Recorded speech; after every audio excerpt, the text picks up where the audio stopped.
Time to talk to our friend Andy Staples, brought to you, Brownie, by our friends at MyBookie.ag. Yeah, code next round when you sign up to MyBookie.ag. Bet anything, anytime, anywhere with MyBookie.ag. You see Andy every single morning there on On3 Sports. Welcome in. How are you? I'm doing great. This is a big loaded day here at SEC Media. Trying to think, has there been a day this loaded where all four teams had a chance to be really good?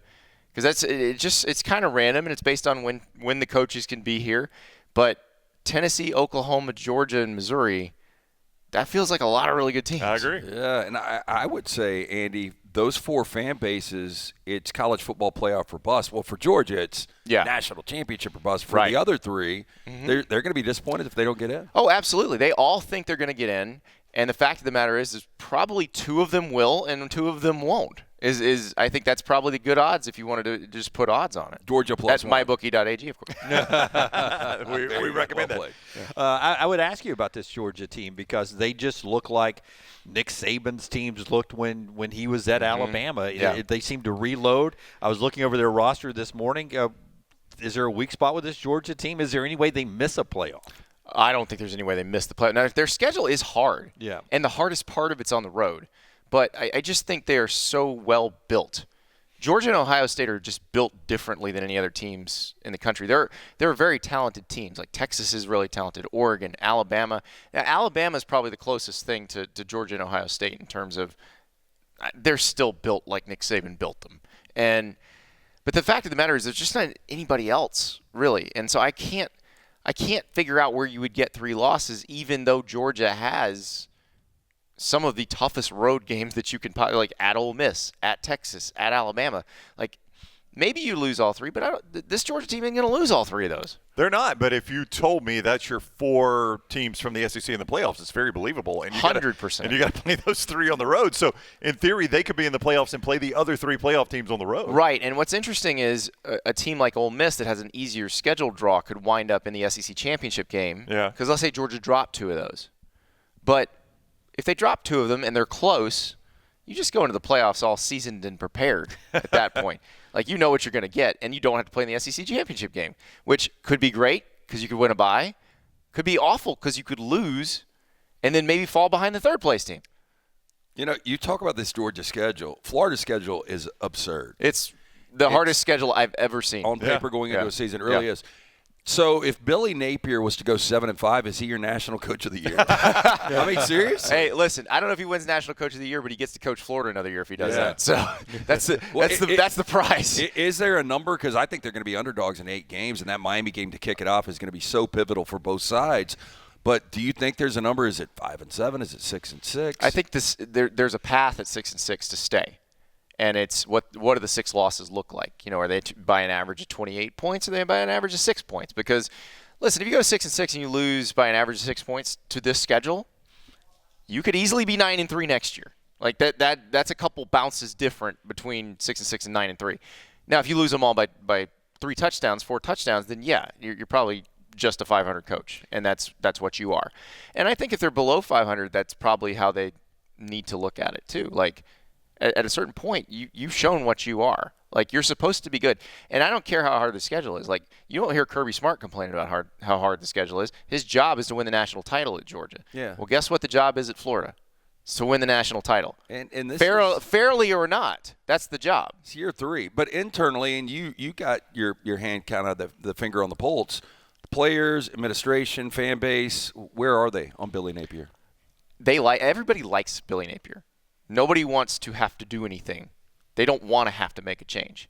Like, people who work for him like him, people who play for him like him. And so I think everybody's rooting for him.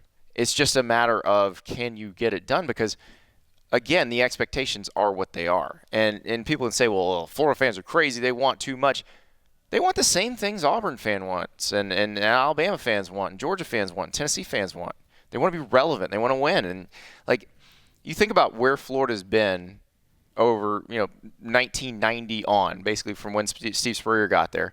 And I know they've had a roller coaster last 10 years or so, but think about that fan base that was accustomed to that level of success now going, boy, I hope we can go 7-5. Like, that's a depressing way to live. And I just don't think they want to live that way.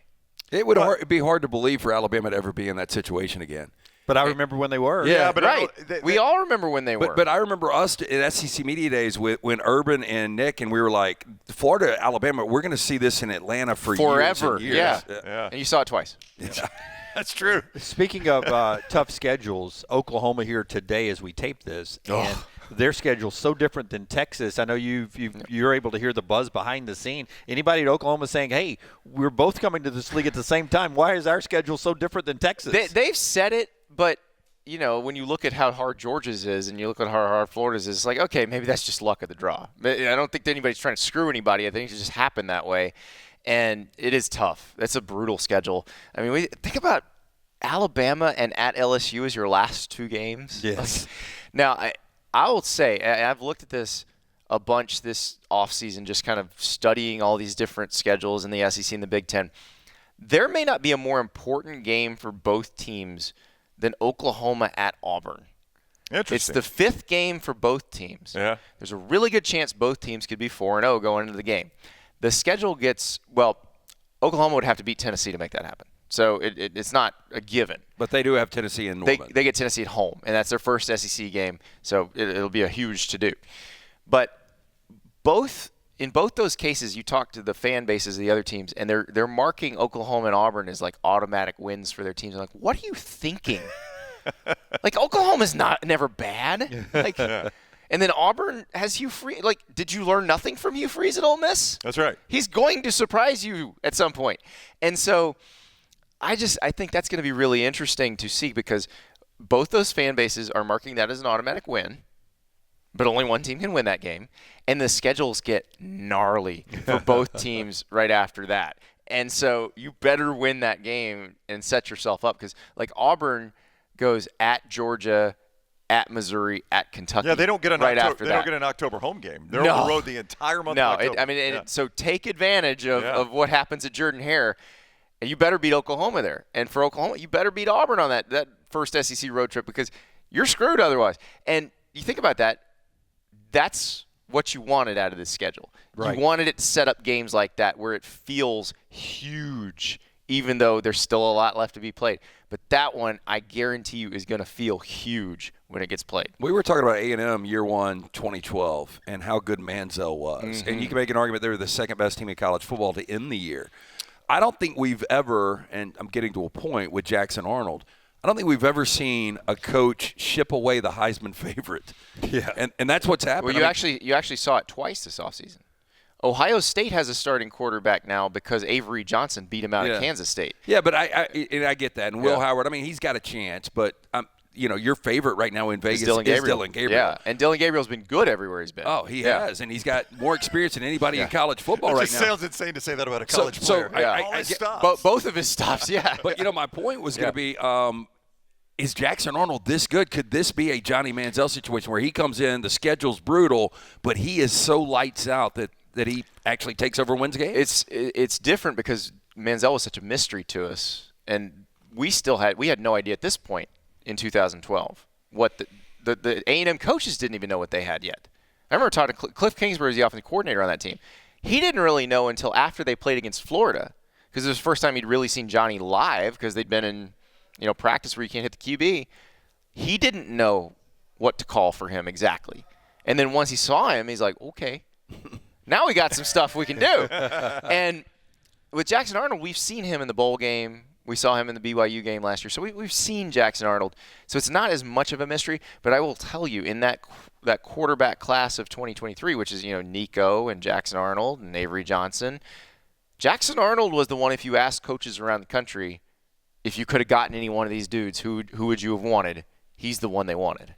Who of that group, who do you think has the best season? Will Howard, Jackson Arnold, Avery Johnson, Dylan Gabriel? Well, Will Howard and because Dylan, any one of them, those are all playoff potential. Will Howard and Dylan Gabriel have so much around them. Yeah. And that's going to help them a lot. I mean, because like Jackson Arnold is playing behind a completely rebuilt offensive line.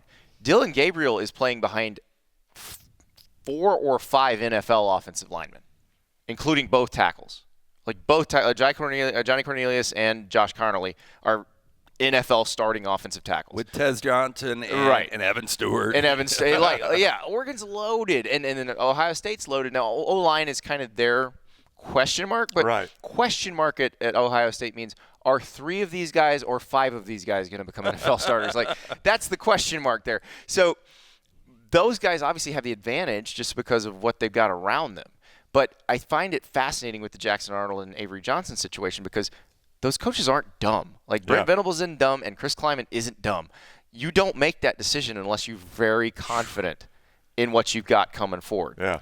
Still such a bold decision. Of all his stops from the Raiders to Tennessee, USC, Florida Atlantic to Ole Miss, is this the best team Lane Kiffin's ever had as a head coach? Relative to the other teams he has to play, absolutely. Yeah, I'd say the Raiders he had would beat all the college teams. Sebastian Janikowski just run him out there. 70 yards. Exactly. Yeah. But no, I do think this is as talented a team. And you heard Nick Saban say it in his new role as an ESPN commentator where he said, obviously up front they didn't match up with Alabama or Georgia. And he feels like they can now. And I don't think Nick Saban is just going to blow smoke because he's on television now. I think he's going to tell you the truth. And if he believes that, I think we should believe that. I mean, I would agree. We talked to Paul Feinbaum earlier. I was stunned how honest Nick Saban was, both about Alabama and in saying that. Blown away. Yeah. Like, I didn't know if Nick Saban was just going to be the coach that doesn't want to make enemies, but he has shown this week he's not going to care about that. He's going to be honest and give you his unvarnished opinion. He will give you an unfiltered opinion, which is great. It's amazing to hear because he has a better eye than the rest of us. I would trust his opinion over anyone up there. Exactly. Yeah. And so when he says, yes, I think with Walter Nolan and Princely Emmanuel, they have a D-line that can hold up, okay. Yeah. I'm going to believe that. He recruited all those guys too. Exactly. Yeah. Exactly. So that's the part I'm really excited to see with Ole Miss. Now, with Ole Miss, they got the favorable schedule draw. They get Georgia at home.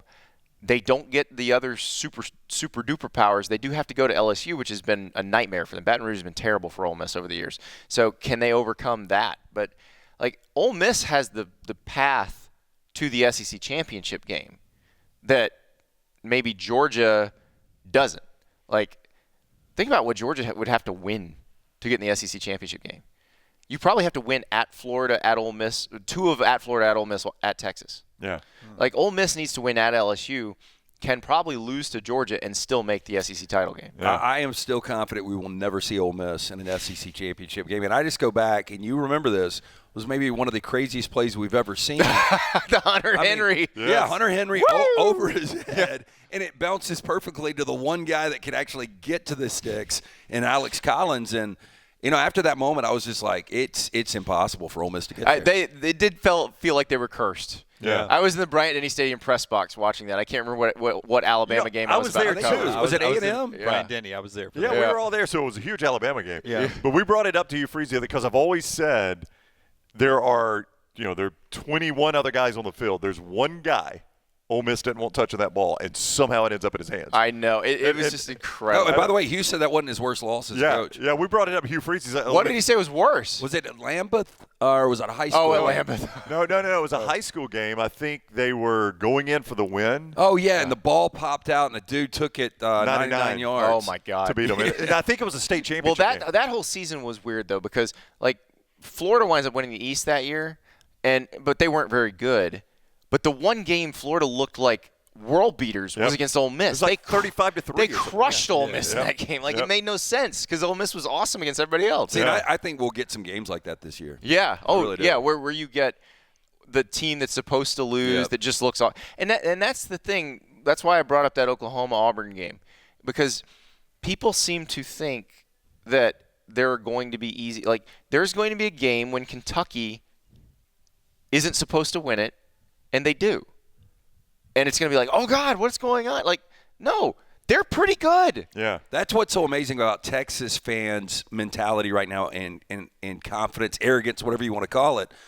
They just believe they're going to roll in, they're going to win the SEC, and maybe they do, but week in, week out, it is different. Yeah, it's a grind. And the thing is, I actually do think Texas's roster is built nicely for the SEC. And I wouldn't have said that when Sark took over. But they've done a good job, especially on the line of scrimmage, building that up. So it's not – I don't have a question about the roster. For me, it's just they've only done this 1 year. And you've seen Texas over the past few recent years where they tend to play down or up to the level of their competition. They didn't do that as much last year, but they still did it a little bit. Yeah. But they overcame it. And I think I felt like that was a big step for Texas. Like, you have the game against Kansas State. We were clearly more talented than there, but they're obviously a good, well-coached team, and you didn't have Quinn Ewers. Like, they had Malik Murphy starting that game. Survived by the skin of their teeth. But I feel like that's growth for Texas because Texas would have absolutely lost that game. That's true. In previous years. So the question is, do they evolve where that, they take those lessons and can win those games, or do they go back to what they've been where they're going to play down one day and there's going to be a team that's pretty good that's treating this like the Super Bowl and you lose. Speaking of winning, participation. That's open right. that. Just for coming down. A participation trophy. And I love it. And you have an opportunity to win cash before you walk out of here. What? Yeah. Yep. Oh, it's crazy. Listen, I have so much to learn from you guys. Like there's a Radio Row table upstairs where they have a basket of candy out, and I was like, you guys are geniuses. I guarantee you every player's stopping here. We'll have that But next then- year. Now cash? Okay, so what do we have here? We got a Red Lobster gift card. Flavor Flav. Is there anywhere I can still use this? Yeah, do it quickly. Do it quickly. I can't believe the all-you-can-eat shrimp banquet. Okay, so here's what we're How going to could do. that happen? Okay, while you guys walk over there, Yeah, follow me up. All right, before all LT right. explains the rules, let me go ahead and tell you that Okay. Andy's interview is being brought to you by Precision Sports Medicine and Orthopedic, their provider there after an injury. This will not be too challenging for the athlete that is Andy Staples. Oh, good Lord, Okay, no. so I watched this as a kid when Bozo the Clown on WGN. Yeah. 205-512-3885, precisionsportsortho.com/2024. Orthopedic care better together at precisionsportsortho.com/2024. We're missing one of these. I just want to give him the opportunity to First bucket, Brownie hit it. Oh, and I didn't thought I pick put it up. back in there. I put it back in there. Yeah, maybe he did. Yeah. So does Kirby Smart have to play this when he comes on later? Oh, there it today? is. There it is. Yeah. Okay, so Andy, you can choose. You could do hacky sacks, or most people are going to Let's hacky check sacks. the weight here. I think the weight's better on the Yeah, hacky. I feel like the hacky sack's a So you more get true two throw. shots Okay. from right here. Two to and make one. Any bucket you make, Okay. then you get to choose the envelope. Is there a like the more difficult buckets Nope. have better? No. Oh, So okay, we have no idea. So there's everything is random. There's here. 20s, 50s, and 100s. Oh, good Lord. Yeah. Yeah. All right. Unlimited budget here. Here we go. Oh, the carpet pays zero. I'm no good with the suit jacket on. This is not good. We've got time to take it off. Wow. Oh, Andy Staples. Saving the money for everybody else. That's what it is. So close. We've had one. I've got my Red Lobster gift card. I'm happy. You're a winner already. Oh, That's and right. he also is eligible lose. for $250 That's from our right. friends at Roback. Yeah, just for participating, you're in a drawing at the end of the week for Oh. a $250 Roback gift card. You love the Roback. I do. Roback sponsors my show as well. That's right. Love the Roback performance hoodie. Every time I go fishing, I'm wearing one of those. My daughter is mad because they don't send her anything. you can But show if the I get gift the gift card, That's right. there we go. Roback.com, code TNR20. What's your code? My code is Staples. Staples. Either use Staples or TNR20. Yeah. We save you 20%. Staples, I don't know. It's also 20%. Yes. Okay. Yep. Yeah. So with Andy Staples, you get Roback and office supplies. That's apparently. right. That's Works right. out The good. easy button. All right, MyBookie.ag brings you our coverage from Dallas. Code next round at MyBookie.ag. Bet anything, anytime, anywhere. MyBookie.ag. Go like Andy's work. He is so good with us, and you guys love him. Andy Staples Show and On 3. It's always a good time, my man. Thank you, guys. Appreciate it.